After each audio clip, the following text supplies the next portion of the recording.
Imagine you're managing a high-stakes IT project.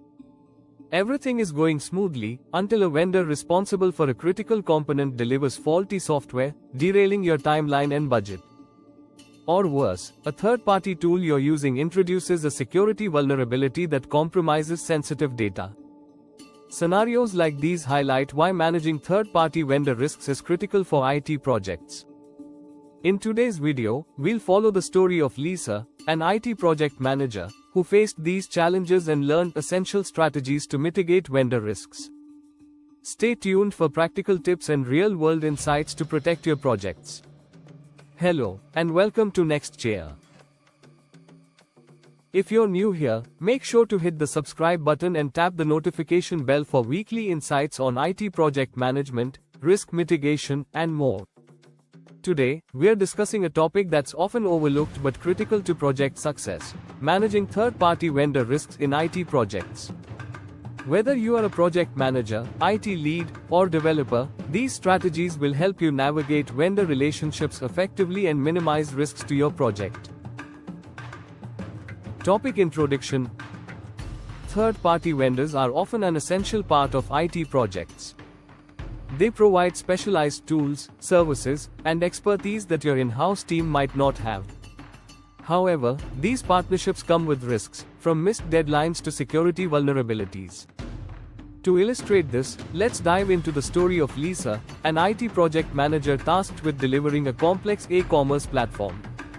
Lisa's journey highlights the key challenges of managing third-party vendors and the actionable steps she took to overcome them.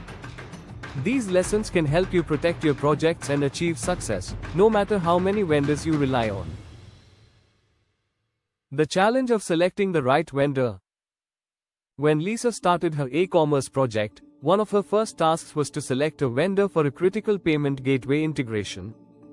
The vendor promised seamless implementation, but once the project was underway, delays began piling up. Worse, the vendor solution lacked key features promised during the negotiation. Lisa realized too late that she hadn't performed enough due diligence during the vendor selection process. To avoid this mistake in the future, Lisa implemented a robust vendor evaluation process. She created a checklist of criteria, including technical capabilities, past performance, industry certifications, and security compliance. She also requested detailed references from previous clients and conducted a proof of concept to validate the vendor's claims.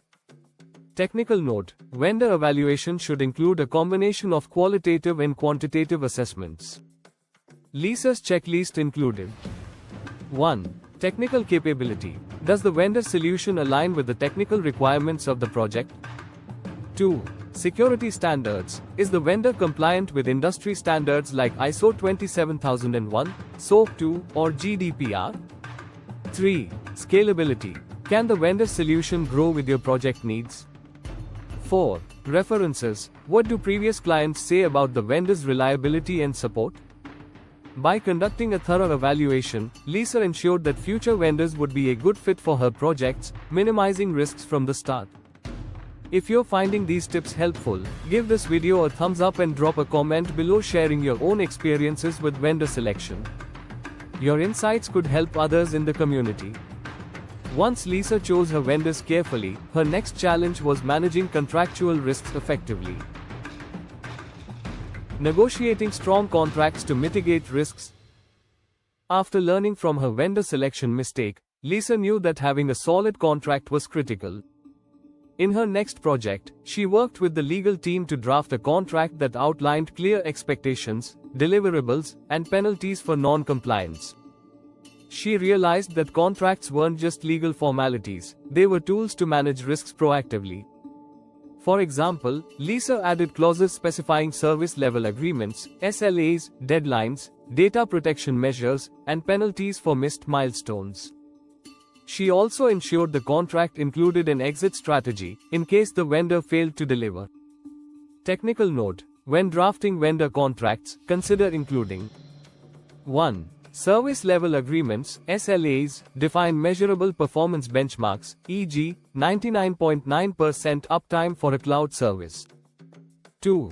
Data protection clauses, specify how vendor-handled data will be secured and managed. 3. Penalties for non-compliance. Establish financial or operational consequences for failing to meet agreed terms. 4. Exit strategy. Define terms for terminating the agreement and transitioning to a new vendor if necessary. By negotiating strong contracts, Lisa ensured that her vendors were accountable and aligned with the project's goals. With a strong contract in place, Lisa's next focus was monitoring the vendor's performance throughout the project lifecycle. Monitoring vendor performance. Keeping track of deliverables. As the project progressed, Lisa noticed that even with a good contract, some vendors started missing deadlines or delivering subpar work. To address this, she set up a performance monitoring system, holding regular check-ins with vendors and tracking their progress against agreed milestones. Lisa used a combination of project management tools and regular reporting to keep vendors accountable. These tools allowed her to track deliverables, timelines, and budget consumption in real time, ensuring no surprises late in the project. Technical note: tools like Jira, Trello, or Monday.com can be used to track vendor deliverables and milestones.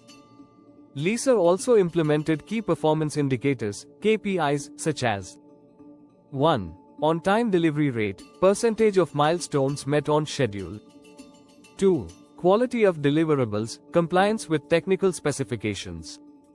3. Responsiveness, how quickly vendors resolved issues or responded to queries. By monitoring vendor performance closely, Lisa ensured that any issues were identified and resolved early, preventing major disruptions. Quick reminder: don't forget to subscribe for more insights into IT project management and risk mitigation. Your support helps us create more content to help you succeed. With performance under control, Lisa turned her attention to one of the biggest risks in vendor relationships: security vulnerabilities. Managing security risks in vendor relationships. During one project, Lisa discovered that a third-party analytics tool her team was using had a vulnerability that could expose user data. This incident underscored the importance of assessing vendors' security practices and implementing safeguards.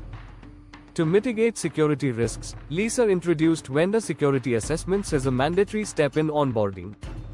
She also required vendors to provide evidence of their security certifications and conducted periodic audits to ensure ongoing compliance. Technical note: key steps in managing vendor security risks include 1. Security assessments. Evaluate the vendor's security policies, encryption practices, and incident response capabilities. 2. Certifications. Look for compliance with standards like ISO 27001, SOC 2, or PCI DSS for financial data. 3. Access controls. Limit the vendor's access to only the data and systems they need to perform their tasks. 4. Vendor risk management tools. Tools like BitSight or UpGuard can provide a continuous view of vendor security posture. By proactively managing security risks, Lisa protected her project from potential data breaches and compliance violations. Finally, Lisa recognized the importance of having a contingency plan for vendor-related disruptions. Developing contingency plans for vendor failures. Despite her best efforts, one of Lisa's vendors unexpectedly went out of business mid-project, leaving her team scrambling to find an alternative. From that experience, Lisa learned the importance of having contingency plans in place. She created a vendor continuity plan that included backup vendors for critical components and a step-by-step guide for transitioning to a new vendor if needed. This ensured that the project would continue with minimal disruption, even in the face of unexpected challenges. Technical note: a vendor continuity plan should include 1. Backup vendors, pre-vetted alternatives for critical services. 2. Knowledge transfer, documentation and processes for transferring work to a new vendor. 3. Transition plan, a timeline and steps for switching vendors without significant downtime. With contingency plans in place, Lisa ensured that her projects were resilient, even in the face of vendor-related challenges. If these strategies resonate with you, give us a like, share this video with your network, and subscribe for more insights on managing IT projects effectively. Conclusion: managing third-party vendor risks in IT projects is no small task, but as Lisa's story shows, it's possible with the right strategies. By carefully evaluating vendors, drafting strong contracts, monitoring performance, addressing security risks, and preparing contingency plans, you can minimize risks and keep your projects on track. Remember, vendor relationships are partnerships, but it's your responsibility to ensure they align with your project's goals and standards. Don't forget to subscribe for more content like this, and share your own tips or experiences with vendor risk management in the comments below. We'd love to hear from you. Thanks for watching. See you in the next video, and good luck managing your projects.